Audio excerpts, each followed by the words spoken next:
Senhoras e senhores, uma excelente noite. É sempre uma felicidade muito grande compartilhar esse espaço e tempo, a fim de instigarmos algumas reflexões para que possamos melhor transcorrer o objeto tema da noite de hoje. Muito bem. Como rotineiro, para fins de identificação, nós iremos fazer então a leitura de um capítulo, que é o 140, do livro Palavras de Vida Eterna, do qual estudamos toda segunda-feira. Bom, a estrutura dele, ou a escrita proposta por Emmanuel, é sempre de trazer uma temática, fundamentar ela em uma citação bíblica e depois fazer seu ensaio teórico. Tá? Então a citação é de Tiago, abre aspas, meus irmãos, que aproveita se alguém disser que quem tem fé e não tiver as obras, porventura, a fé pode salvá-lo? Muito bem, vamos às elucidações de Emmanuel.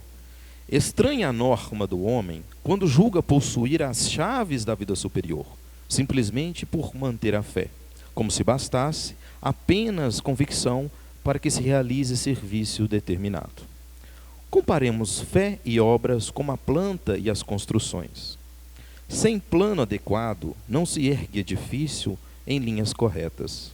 Note-se, porém, que o aleijão arquitetônico improvisado sem plano ainda serve, em qualquer parte, para albergar os que jornadeiam sem rumo. E o projeto mais nobre, sem concretização que lhe corresponda, não passa de preciosidade geométrica sentenciado ao arquivo. Um viajante transportará consigo vasta coleção de croquis, pelos quais se levantará toda uma cidade, mas se não dispõe de uma tenda a que se abrigue durante o aguaceiro, de certo que os desenhos, conquanto respeitáveis, não impedirão que a chuva lhe encharque os ossos. Possuir uma fé será reter uma crença religiosa. No entanto, cultivar a fé significa observar segurança e pontualidade na execução de um compromisso.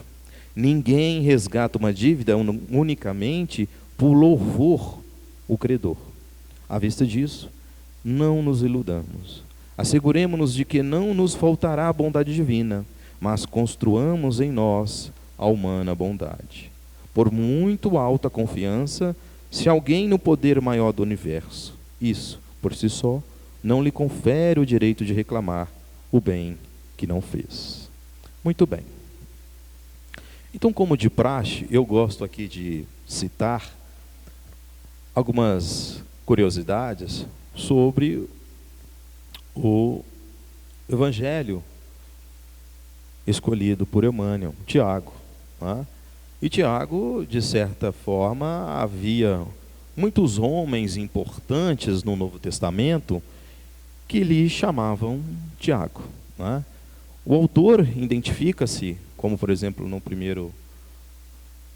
em Tiago, ponto 1, como Tiago, servo de Deus ao Senhor Jesus Cristo. Né? Mas alguns retratam Tiago como irmão consanguíneo de Jesus, outros como filhos de Zebedeu, ou outros como filho de Alfeu. São personagens bíblicos do Novo Testamento. Então, a epístola de Tiago, só para a gente fazer esse aparato mais teórico, enigmático, pragmático, a epístola de Tiago é uma das cartas, então, do Novo Testamento, assim conhecidas, porque elas foram escritas como cartas circulares, isto é, para serem lidas em várias igrejas. Né?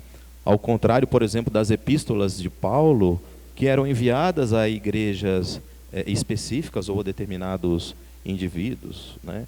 Entretanto, fica evidenciado uma certa conteúdo da carta que Tiago direciona os seus conselhos aos cristãos recém-convertidos daquela época. Muito bem, apenas para fins de curiosidade, entendemos um pouquinho sobre esse personagem chamado Tiago. Bom, vamos lá, tocando o barco. Então, o Espiritismo, aí durante a minha fala vocês vão percebendo as temáticas que foram internalizadas nesse estudo de hoje. Iremos propor umas observações, umas reflexões importantes que vão aí incomodar as nossas zonas de conforto. Mas vamos lá. O Espiritismo, ele nos ensina que se reconhece o verdadeiro cristão pelas suas obras, né? Inclusive, é uma citação contida em um dos livros básicos da doutrina espírita, o Evangelho segundo o Espiritismo, que retrata essa parte do Novo Testamento, especificamente as diretrizes morais, né? Bom, então vamos lá. Conclusão lógica. Não adianta a gente adorar, idolatrar a imagem de um excelso mensageiro, Jesus, né? O que isso quer dizer? É necessário que nós vivenciamos a mensagem do qual ele foi portador e exemplificador, né? Vejam, é o próprio Jesus que afirma, se eu não me engano, em Lucas, quando ele diz assim, é porque me chamais Senhor, Senhor, e não fazeis o que eu digo. Bom, então, ao escrever em seu frontispício, vamos dizer assim, na sua fachada principal, o lema, né, abre aspas, fora da caridade não há salvação, a doutrina espírita, ela restaura essa moral cristã na sua expressão mais pura, né? E aí ele vem desconstruir, no sentido de que não existe mais dogmas, rituais, cerimônias, sacerdócio, imagens, ou qualquer ação que evidencie a prática do culto exterior e do formalismo institucional, né? Então, não adianta você dizer que pertence a esta ou aquela outra religião, que aceitou Jesus como seu Salvador e não segui-lo como mestre. Quer dizer, em outras palavras, não adianta permanecer orando o tempo todo. O importante é a prática, a vida de todos os dias. Como o próprio Tiago disse, a fé sem obras é uma fé morta, né? Bom, então vamos delimitando um pouco o objeto de estudo da noite de hoje. Pois bem, no também livro Evangelho segundo o Espiritismo, no capítulo 15, que é um capítulo que tem como tema central, fora da caridade não há salvação. Allan Kardec, que é um codificador da doutrina espírita, logo na abertura desse capítulo, ele cita duas conhecidas parábolas para evidenciar esse tema. A primeira, popularmente chamada como parábola do juízo final, lá em Mateus, né? Resumindo em poucas palavras, a parábola do juízo final, que é uma metáfora, né? Uma metáfora, que é o quê? Uma figura de linguagem que produz sentidos figurados por meio de comparações. Segundo ele, então, Jesus voltaria, né? Ipsis literis, conforme está escrito lá, com seus anjos, separaria os bons, representando pelas ovelhas, os maus representando pelos cabritos, né? Nesta ocasião, Cristo, né, chamado Rei, diria aos justos que eles herdariam o reino dos céus, porque nas palavras deles, né, ele diz assim: tive fome, me deste de comer, tive sede, me destes de beber, era forasteiro e me acolheste, né? Estava nu, me vesti, adoeci e me visitastes, né? Estava na prisão e foste me ver. Quer dizer, os justos, no entanto, na parábola, não compreendiam quando é que teriam que dar todo aquele amparo a Jesus, sendo que a maioria deles nem sequer poderia tê-lo visto em vida, mas logo em seguida ele esclarece, Jesus, que todo bem feito a qualquer um dos nossos irmãos, mesmo aqueles mais pequeninos, equivaleria a fazer o bem ao próprio Cristo. O mesmo dir-se-ia aos maus, né, que estavam condenados, vamos dizer assim, não fazer o mal diretamente ao Mestre Jesus, mas por prejudicar, quer dizer, por omitir de ajudar, né, os seus irmãos. Pois isso seria o mesmo que fazer o mal a Deus, ou melhor, seria o mesmo que ofender as suas leis, né? Então, esse precioso ensinamento, ele ressalta aqueles dois outros, daquele que o Mestre Jesus, e por ele chamado dos maiores dos ensinamentos, nos conclamou: amar a Deus sobre todas as coisas e o próximo como a nós mesmos, né? Porque não há como amar a Deus sem amar ao próximo, nem como infligir o mal a outrem sem violar as leis de Deus. Porque tudo aquilo que é feito de mal a quem quer que seja, obviamente também é mal aos olhos do Criador, né? Bom, essa é a primeira parábola. A segunda parábola, que todo mundo sabe de cor e salteado, é a parábola do bom samaritano, né? Resumindo aqui em poucas palavras, havia um doutor da lei que queria pôr em prova Jesus e perguntou a ele: mestre, o que devo para possuir, o que devo fazer, né, para possuir a vida eterna? Esse termo que ele usa, né? Aí disse Jesus: o que é que está escrito na lei? Como é que você lê, né? Aí o doutor da lei responde para ele: amarás a Deus de todo o seu coração, de toda a sua alma, de todas as suas forças e de todo o teu pensamento, e ao próximo como a ti mesmo. E aí Jesus fala para ele assim: faz isto e viverás. E aí o doutor da lei, querendo justificar-se, né, pergunta a Jesus: mas quem que é meu próximo, né? Aí Jesus então vai contar a famosa frasezinha que todo mundo sabe, que um homem descia de Jerusalém a Jericó, e aí ele cai nas mãos, né, de um ladrão, que aí rouba dele tudo, machuca essa pessoa, né, maltrata e deixa ele ali na estrada meio morto, né, o termo que se usa.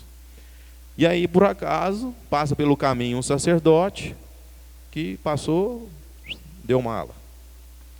Passou um levita, né, que também passou, tchau e benção.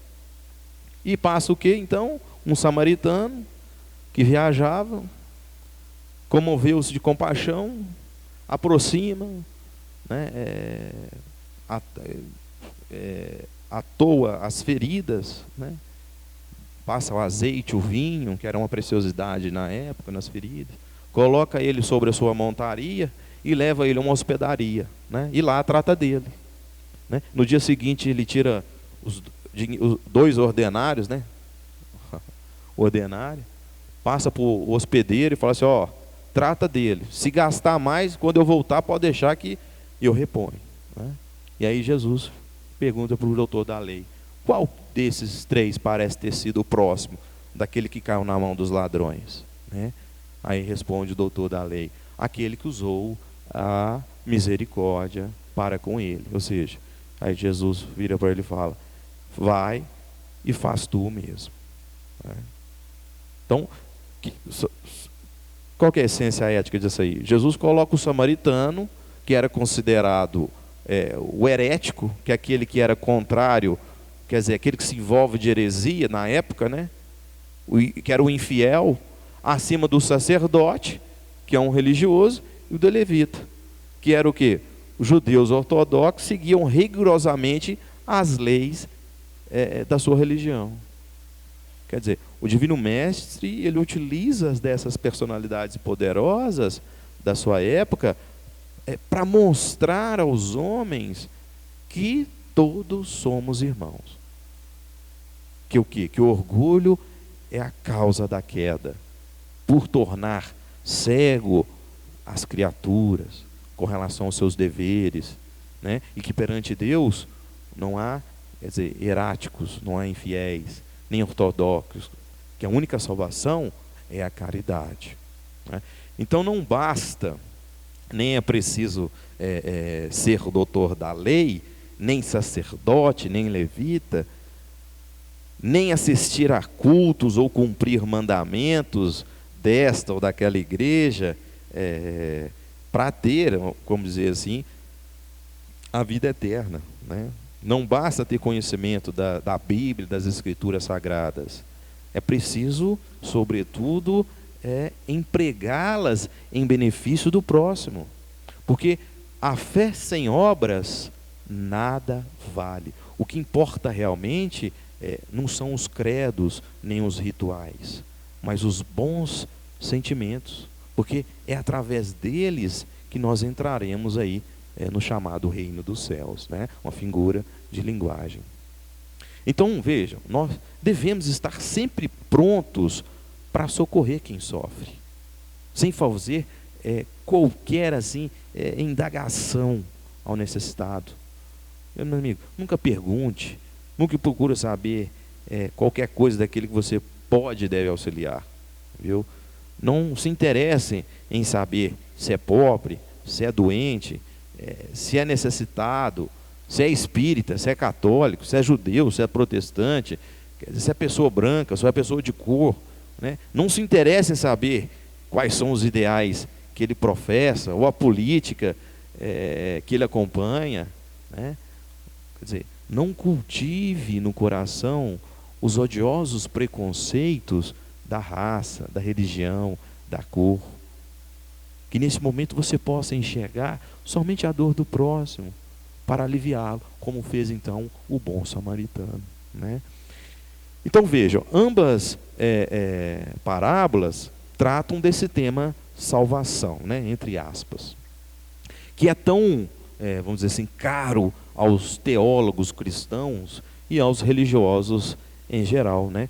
Embora seu significado para protestantes, evangélicos e católicos, com todo respeito, seja bem diferente desse assunto do que nós espiritistas entendemos. Então, nessas duas parábolas, Jesus destaca a importância da ação do bem e das obras de caridade como ingredientes, então, fundamentais.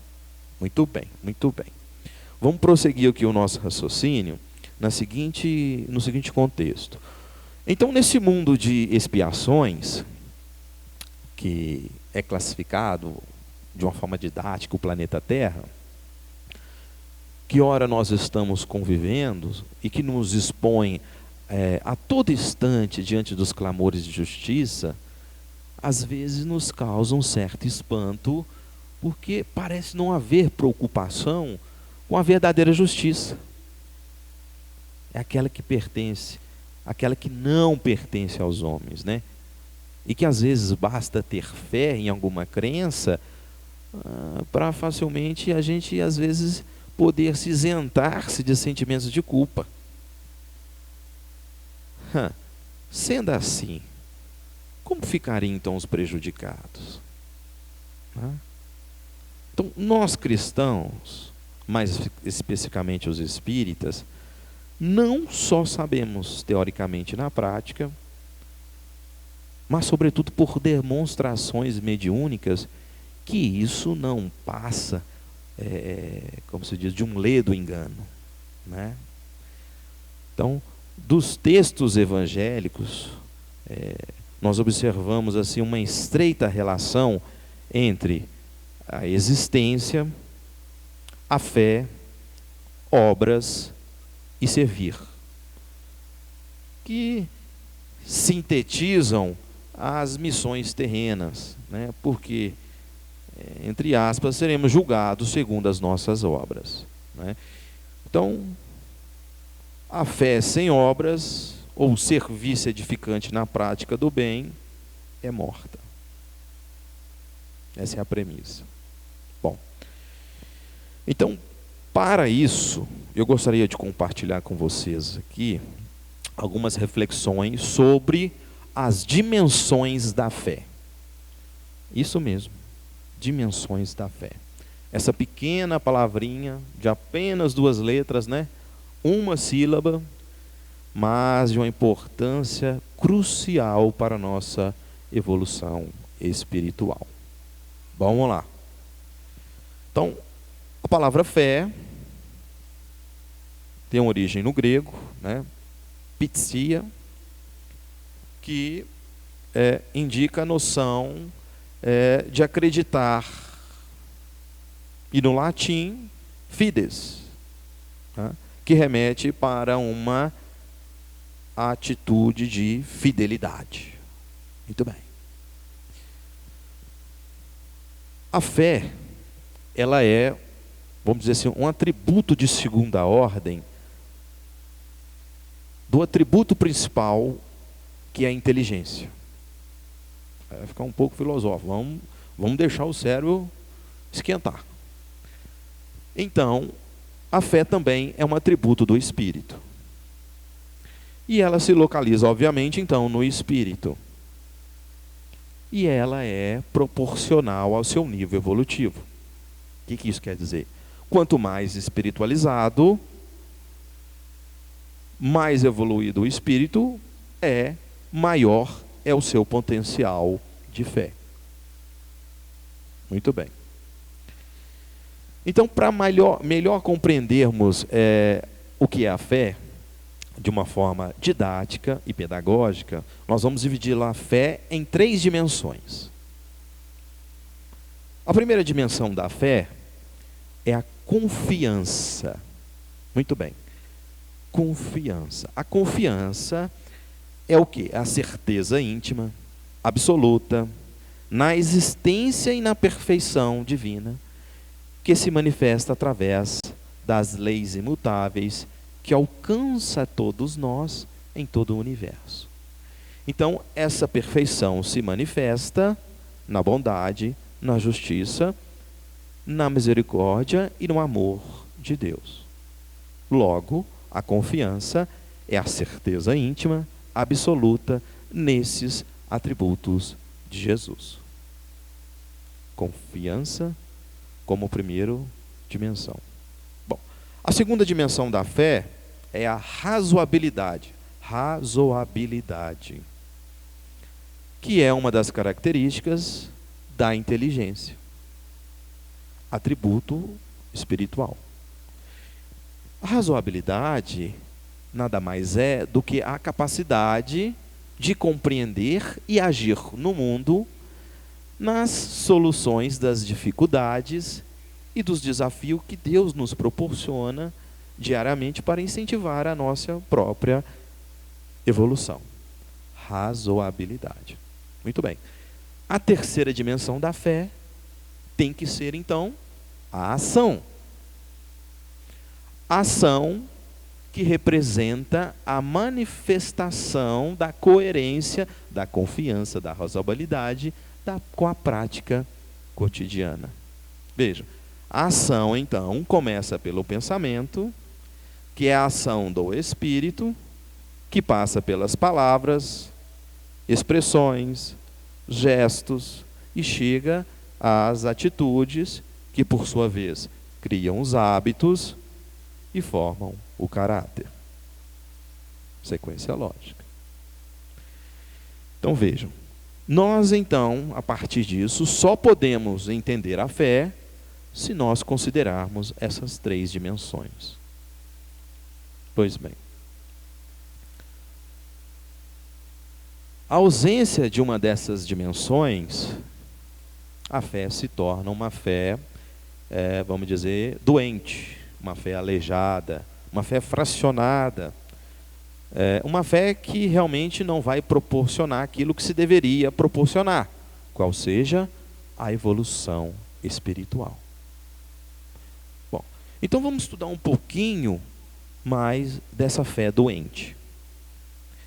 Primeira situação: a fé sem confiança se torna apenas crença. A fé sem confiança se torna apenas crença.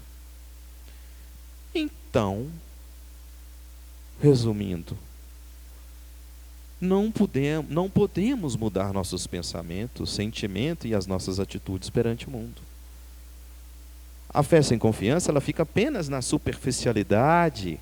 É uma fé fraca, impotente, porque ela não encontra em si o combustível necessário para suas finalidades transformadoras. Fé sem confiança se torna apenas crença. Primeira situação. Segunda situação. A fé sem razoabilidade se torna uma fé cega. Se torna radicalismo. Se torna fundamentalismo. A fé sem razoabilidade é destrutiva. Essa fé sem razoabilidade pode nos levar a precipícios morais. Quer dizer, ela não entende os valores éticos da austeridade, do respeito, e destrói a própria confiança. Porque a confiança, ela só pode ser obtida e fundamentada na razão, na inteligência, que é o maior instrumento que nós já conseguimos desenvolver, nós, seres humanos. Para quê? Para compreender o universo e as leis que o regem. As leis naturais ou as leis divinas. E a terceira situação é que a fé sem ação se torna morta. Bingo. Objeto do estudo de hoje. A fé sem obras é morta. Quer dizer, ela não realiza, ela não atinge a finalidade para o qual foi criada, que é a transformação. Então, somente se unirmos a confiança, a razoabilidade e a ação, é que nós teremos então essa fé plena, quer dizer, essa fé completa. Mas vocês podem às vezes nos perguntar, qual que é a força dessa fé? A força dessa fé, ela é exatamente a minha capacidade, a sua capacidade íntima, que cada um tem de realizar transformações. A fé, ela existe para que transformemos inicialmente a nós mesmos, alcançando todos, então, os outros círculos de proximidade.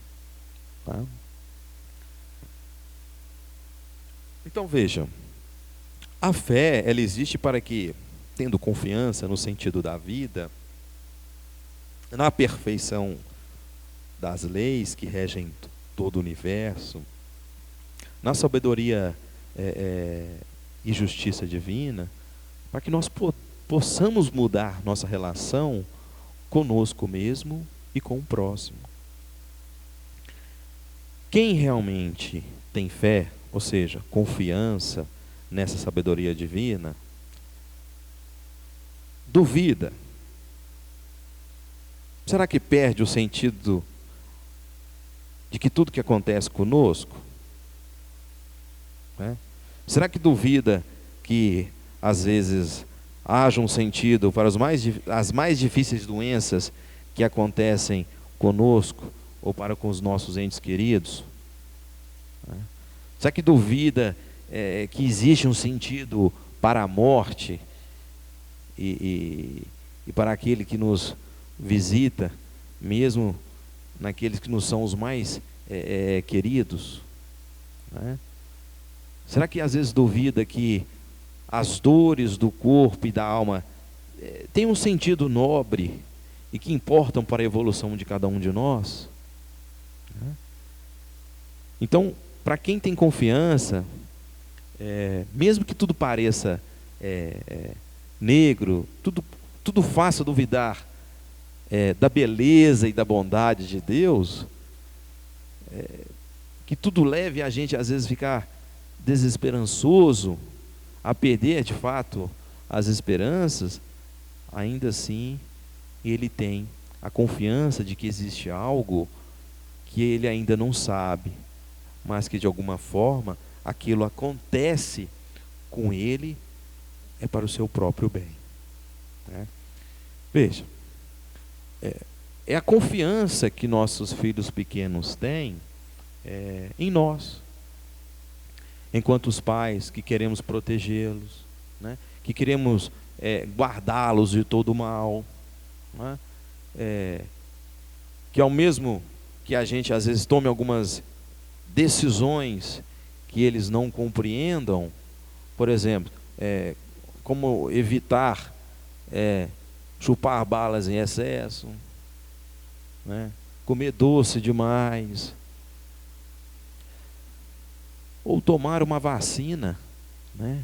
Que naquele momento é doída, mas ele sabe que nós não iremos fazer para o mal dele, né? Então é essa confiança que nós temos que ter em Deus, e tendo essa confiança, seremos capazes de nos transformar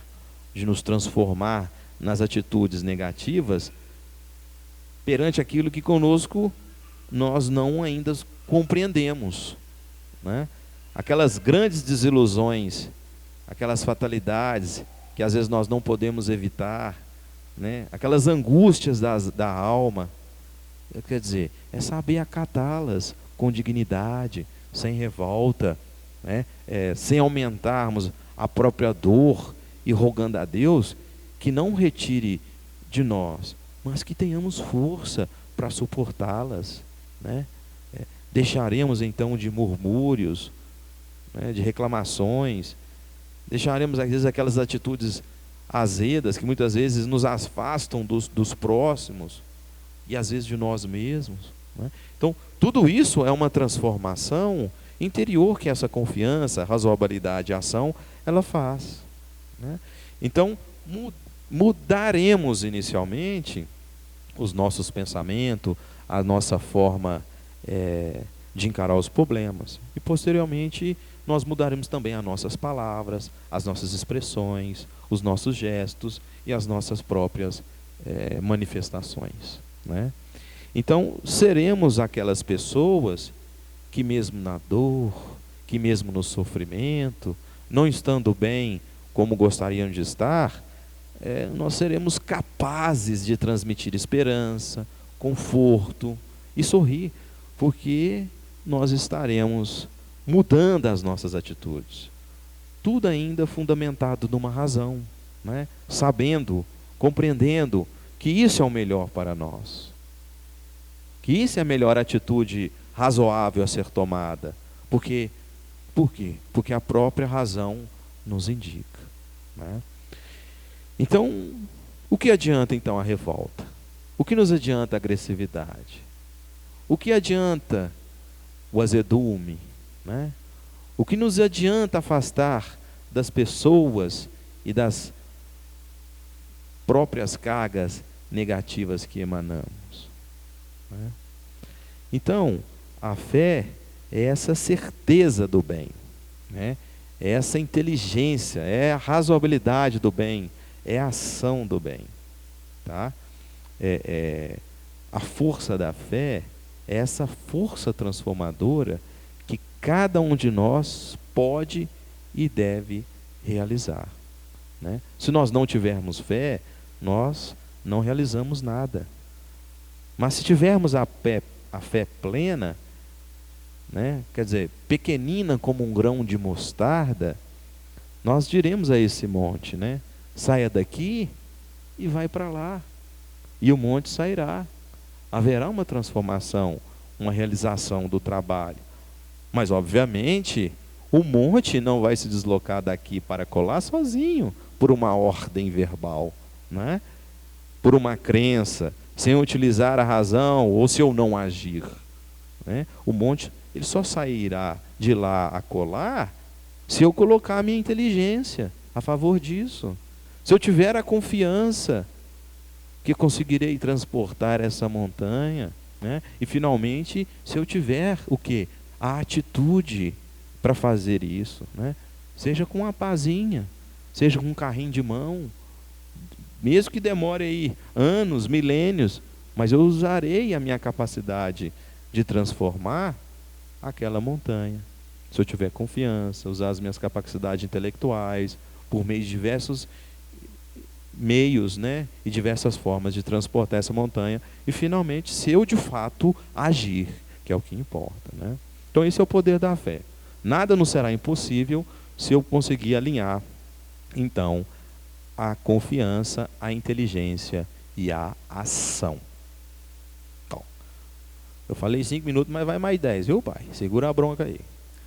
Vamos lá. Há um caso de Chico Xavier relatado no livro Lições de Chico Xavier, pelo jornalista Marcel de Souto, intitulado A Força do Trabalho, sabe? E ele diz o seguinte: o trabalho engrossa o fio da vida, né? Era uma receita contra todos os males que Chico falava, que era o trabalho, né?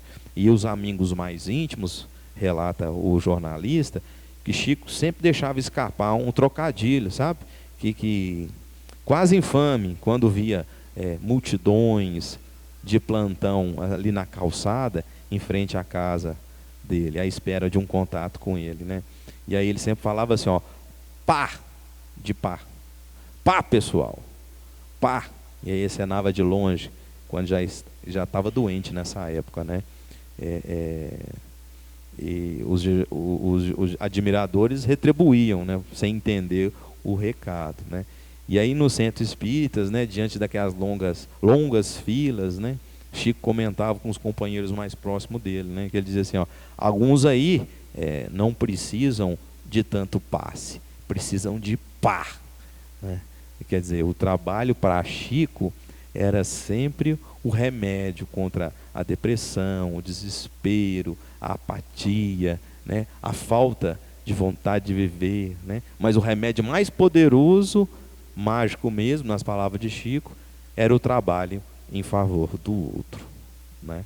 Então, esses ensinamentos de Jesus, nas palavras de Chico, pedem par, ou seja, trabalho no campo do espírito, né? Sacrifício, renúncia, esforço, força de vontade, transformação moral, atitude no bem comum, né? Então nós precisamos aprender, isso é muito importante, a não olhar Deus, Jesus e os outros espíritos iluminados somente com o interesse de pedir, né? Nós deveríamos nos desvincular da ideia de que frequentando uma casa religiosa e realizando às vezes liturgias, rituais, dogmas, pagando dízimos, nós já estamos agradando a Deus. Gente, por pensar assim, com todo respeito, séculos de evolução foram perdidos, né? Porque dentro de uma casa religiosa, muitos seguem às vezes aquelas exigências dos religiosos e fora dela transgridem as leis de Deus por acharem que já cumpriram a sua obrigação dentro dela, né? Veja, se cada vez que nós saíssemos de uma casa religiosa, nós comprometêssemos com nós mesmos a praticar uma boa ação naquela semana, em nosso favor, em favor do próximo, gente, já estaríamos entendendo o propósito da vida do Cristo à Terra, né? Veja, tem seus méritos, mas vamos lá analisar comigo. Não adianta fazer sopa na casa religiosa se nós não lavamos um copo para ajudar no serviço da nossa casa, né? Quer dizer, não adianta a gente ser gentil com os irmãos de fé se nós somos grosseiros e mal educados no trato com os nossos familiares.